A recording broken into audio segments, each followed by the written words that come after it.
જે શ્રદ્ધાયુક્ત મનુષ્યો શાસ્ત્ર વિધિનો ત્યાગ કરીને યજન પૂજન કરે છે, તેમની નિષ્ઠા સ્થિતિ તે કેવા પ્રકારની છે? સાત્વિકી છે કે રાજસી છે કે તામસી છે? એ શાસ્ત્ર વિધિમ ઉત્સૃજ્ય. 16મા અધ્યાયના 23મા શ્લોકમાં ભગવાને કહ્યું કે શાસ્ત્ર વિધિનો ત્યાગ કરીને મન માયના ઢંગથી આચરણ કરવાવાળા પુરુષોને સિદ્ધિ, સુખ કે પરમ ગતિ મળતા નથી. આ વાત સાંભળીને અર્જુનના મનમાં થયું કે શાસ્ત્ર વિધિને સારી રીતે જાણવાવાળા લોકો તો બહુ જ ઓછા છે.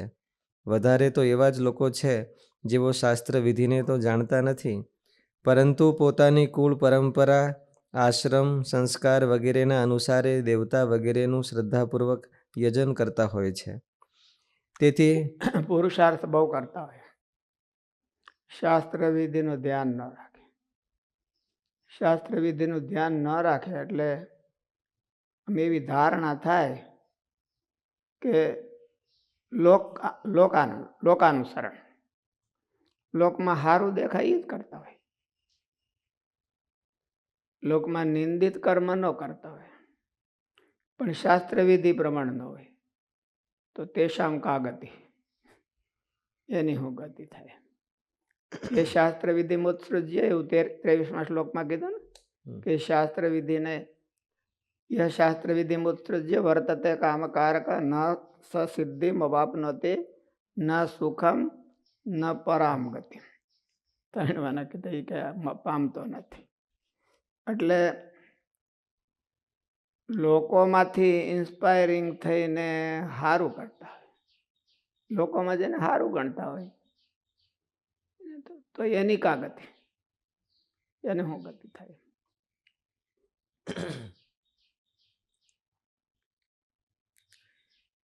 16મા અધ્યાયના 23મા શ્લોકમાં સત્સંગમાં બહુ જાણવા જેવું છે. મહારાજના સિદ્ધાંતને છોડીને હવે મનમાયના સિદ્ધાંત બનાવી લેતા હોય અને એમાં કોમ્પિટિશનમાં થોડા પૂછડી પર ખાંગા થઈ જતા હોય તો તેશામ કા ગતિ. શાસ્ત્ર વિધિ ઉત્સૃજ્ય એટલે માટે કીધું યજંતે શ્રદ્ધયાન્વિતા, શ્રદ્ધા તો એની સાચી છે. તેશામ કા નિષ્ઠા, શ્રદ્ધાથી કરે છે તો એની નિષ્ઠા કઈ સમજવી, એનો જીવ ક્યાં ચોટ્યો છે? સત્વ હો રજ હો તમ, એની કઈ ગતિ છે? આમ તો ભગવાને ગીતામાં 3 જ વિભાગ કર્યા છે, પણ રિયલ શાસ્ત્રનો અભિપ્રાય છે 4 વિભાગ: સત્વ, રજ, તમ અને નિર્ગુણ. ગીતામાં ભાગવતમાં શ્રી કૃષ્ણ ભગવાને 4 વિભાગ કર્યા છે. ઉદ્ધવજીને જયારે ગુણ વિભાગનો અધ્યાય કીધો ત્યારે એના 4 વિભાગ કર્યા. આ 17 ને 18 એ બે ગુણ વિભાગમાં જ આવે, 14મો ગુણ વિભાગનો છે. એટલે ગુણ વિભાગ જ લગભગ ઠેઠ ભગવાને આ 4થું ષટક શરૂ કર્યું, ઓલું 3જું, એમાં ગુણ વિભાગ જ કર્યો છે, 3 ગુણનો વિભાગ. પણ હકીકતમાં 3 ગુણ કરતા 4 વિભાગ 4 હોવા જોઈએ: સત્વ, રજ, તમ અને નિર્ગુણ. ભગવાનને ગમે એવું એટલે નિર્ગુણ.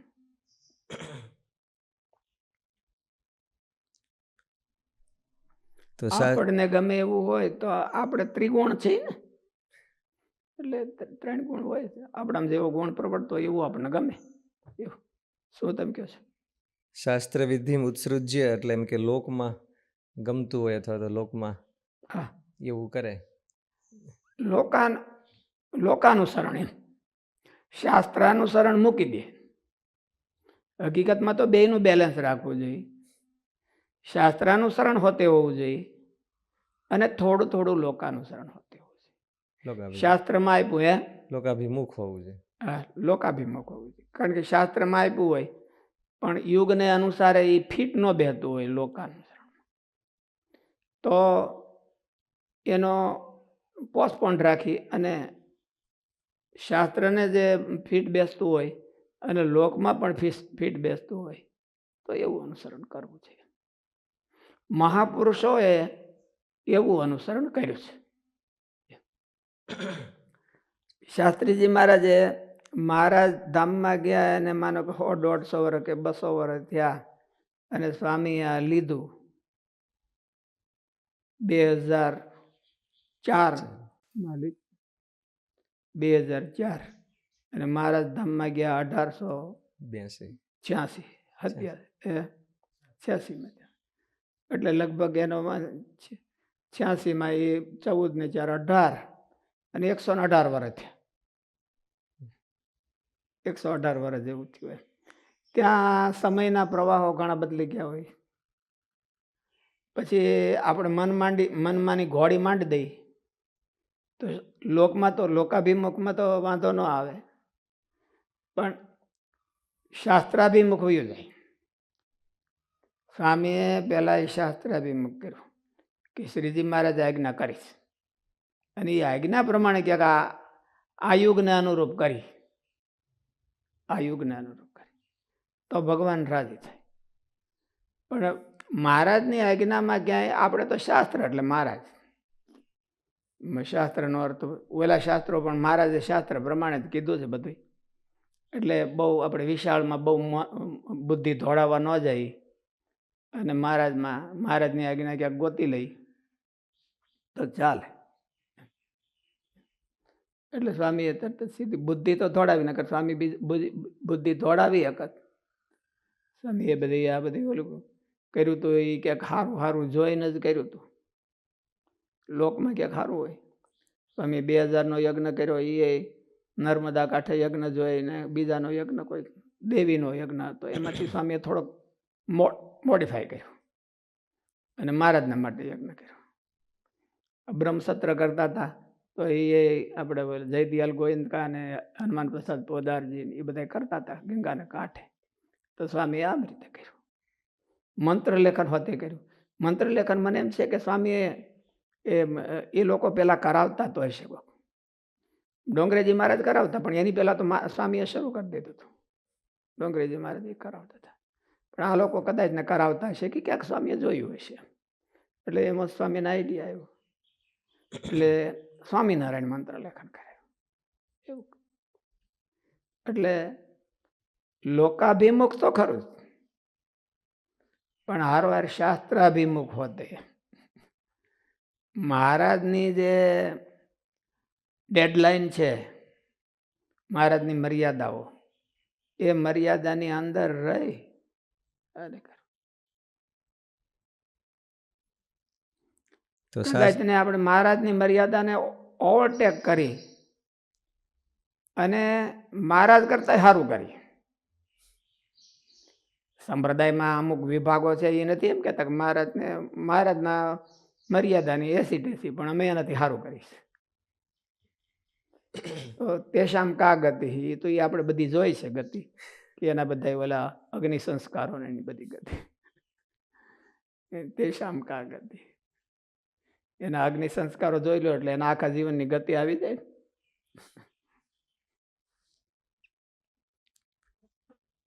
તો શાસ્ત્ર વિધિ એટલે એ લોકોને અગ્નિ સંસ્કાર ગુપ્ત રાખવા પડે છે. શાસ્ત્ર વિધિ ઉત્સૃજ્ય હોય તો એ પાછા શ્રદ્ધાન્વિત ગણાય. એમ શ્રદ્ધા તો માણસને છે જ, શ્રદ્ધાનો સવાલ જ નથી. શ્રદ્ધા તો નકામામાં નકામો માણસ હોય અને હુવાની શ્રદ્ધા હોય, હુવું એ કઠણ હોય છે. એટલે શ્રદ્ધા તો છે જ, એને લાઈનની તકલીફ છે. એને લાઈન કઈ આપવી એટલા માટે તો ભગવાને 4 વિભાગ કર્યા. 4 વિભાગ કર્યા, સત્વ રજ તમ અને નિર્ગુણ. એને 4 વિભાગ. કઈ લાઈનમાં જાય, કઈ લાઈનની શ્રદ્ધા છે એની શ્રદ્ધા છે એ રાજસ લાઈનમાં છે, તામસ લાઈનમાં છે, સાત્વિક લાઈનમાં છે કે નિર્ગુણ લાઈનમાં છે. ભગવાનને રાજી કરવામાં એ થાકતો નથી કે બીજું સારું કરવામાં થાકતો નથી કે ઇન્દ્રિયોને લાડ લડાવવામાં થાકતો નથી કે બાંધવામાં હોવામાં જ થાકતો નથી.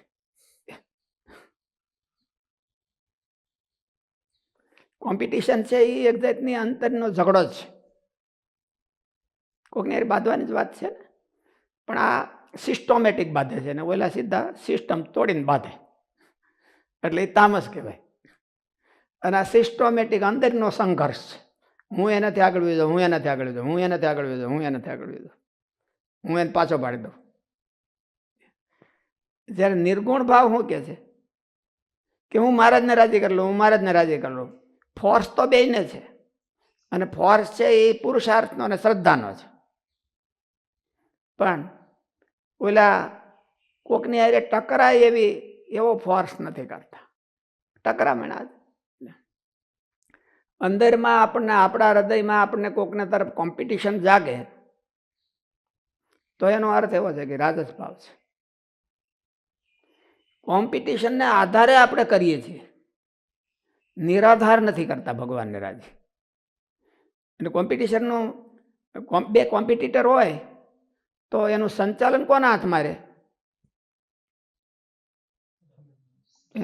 સામેવાળાના હાથમાં. સામેવાળાના હાથમાં. ઈ કરે એટલે ઓલો કરે, એટલે એની ચાવી ઓલા પાસે. એટલે એ પોતાના આધારિત નથી, એટલે કોઈ દી સુખી ન થાય. ઓલા સુખી કરે એવું થાય તોય પણ આ સુખી ન થાય. ઓલા યુધિષ્ઠિર છે એ પોતાના સુખ માટે કરે, પણ દુર્યોધન એનાથી વધારે કરે તો સુખી ન થાય. એને હોધરી ન વળે ને કોઈ વાત, એને પોતાની હોધરી ન વળે. એટલે મહારાજ એવું કીધું કે નિર્ગુણ ભાવ અને સાત્વિક ભાવ. સાત્વિકમાં થોડીક કોમ્પિટિશન રહે જરાક, પણ એ સાત્વિક કહેવાય. અને નિર્ગુણમાં હાવ કોમ્પિટિશન નહીં. પુરુષાર્થ પૂરો, શાસ્ત્ર વિધિમ એને પ્રમાણે શાસ્ત્ર વિધિ ઉત્સૃજ્ય એ વર્તન્તે યજંતે શ્રદ્ધયાન્વિતા તેષામ નિષ્ઠા તુકા કૃષ્ણ સત્વમાહો રજસ્તમઃ.